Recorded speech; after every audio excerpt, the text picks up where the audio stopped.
আমে ভরে গেছে গাছটা। কালো গরুটার বাচ্চা হয়েছে, অনেক দুধ দিচ্ছে। আমি ক্ষীর বানিয়ে রেখেছি। খোকা, তুই কবে আসবি?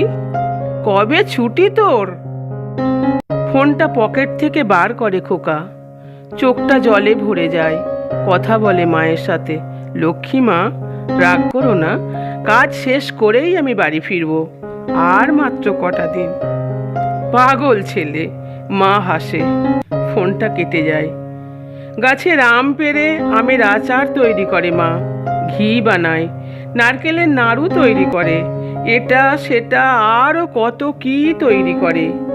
তার খোকা বাড়ি ফিরবে ক্লান্ত হয়ে।